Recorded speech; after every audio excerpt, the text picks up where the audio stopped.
മസാക്ക actually നല്ലൊരു story line.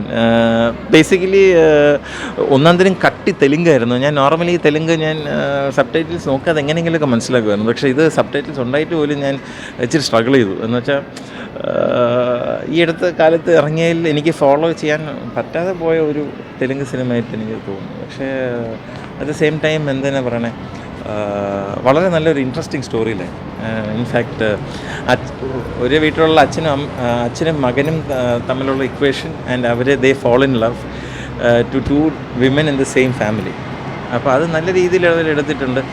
And മകൻ്റെ role ചെയ്തേക്കുന്നത് സന്ദീപ് കിഷൻ, അച്ഛൻ്റെ റോൾ ചെയ്തേക്കുന്നത് റാവു രമേഷ്. അപ്പം റാവു രമേഷിനെ ഞാൻ ഇങ്ങനത്തെ ഒരു അവതാറിൽ ഇതുവരെ കണ്ടിട്ടില്ല. He was really good. ചില ഡാൻസ് സീക്വൻസസിലൊക്കെ അയാൾ ഡാൻസ് ചെയ്തേക്കുന്ന I think he should be in his 50s or 60s may be.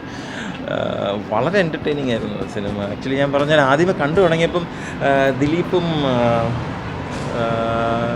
നെടുപുണി വേണുവിൻ്റെ ഒരു സിനിമ ഉണ്ട്, ഇഷ്ടം. ഞാൻ ഇനിഷ്യലി തുടങ്ങിയപ്പോൾ ഞാൻ വെച്ചത് ഇഷ്ടം ആ സിനിമ പോലെയാണോ എന്ന് ഞാൻ വിചാരിച്ചു. പക്ഷേ ഇഷ്ടമല്ലായിരുന്നു. ഇത് കംപ്ലീറ്റ്ലി ഒരു ഡിഫറെൻ്റ് ഒരു മൂവി തന്നെയായിരുന്നു. In fact from start till end വളരെ എൻ്റർടൈനിങ്, ഒരു പക്ക ഒരു തെലുങ്ക് സിനിമ. ഡെഫിനറ്റ്ലി അതിൻ്റെ ഈ കോമഡി എലിമെൻറ്റ്, എസ്പെഷ്യലി ഞാൻ പറഞ്ഞ പോലെ ആ സ്റ്റോറി വളരെ ഇൻട്രസ്റ്റിംഗ് ആണ്. Both father and son falling in love with എന്ന് വെച്ചാൽ അതിലൊരു ട്വിസ്റ്റ് ഉണ്ട്. അപ്പോൾ ഈ അവർ ഇനിഷ്യലി നമ്മൾ നോക്കുമ്പം ഋതു വർമ്മയാണ് മറ്റേ സന്ദീപ് കിഷൻ്റെ ലവ് ഇൻട്രസ്റ്റിൻ്റെ റോള് ചെയ്യുന്നത്. അപ്പം അച്ഛനും ഒരു ലവ് ഇൻട്രസ്റ്റ് അച്ഛനും ഒരു when he falls in love, അവർക്ക് ആദ്യം രണ്ടുപേർക്ക് അറിയില്ല. അവരെപ്പോഴും at loggerheads at each other.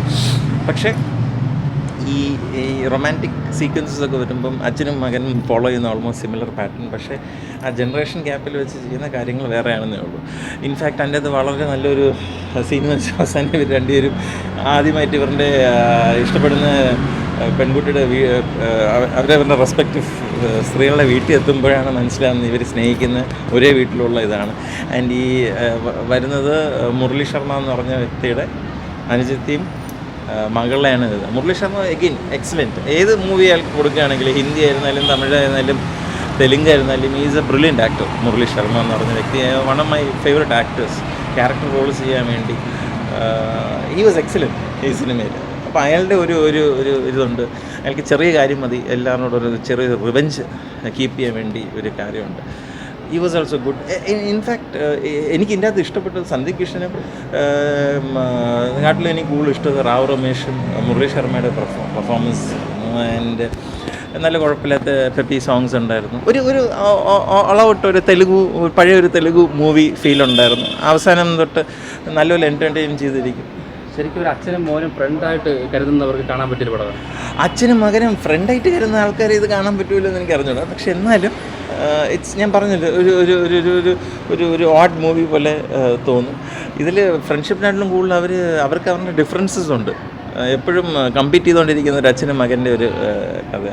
പക്ഷേ at the same time when they fall in love, ആ ലവ് അവരെ കൊണ്ടുവന്ന് ചേർക്കുന്ന പോലെ ഒരു ഇത് കാണിക്കുന്നുണ്ട്.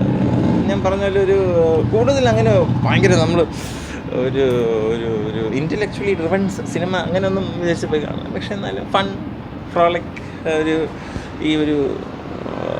എനിക്കൊന്ന് ഹോളിഡേ വീക്കെൻഡ് അല്ലേ, കൂടുതലും ശിവരാത്രി എന്നൊക്കെ പറയുമ്പോൾ അവിടെ കൂടുതൽ ദിവസങ്ങളും കിട്ടും. അതിനുവേണ്ടി കാണാൻ പറ്റിയൊരു മൂവി തന്നെയാണ്, ഒരു family watch. Even youngsters, I think it should appeal to all ages.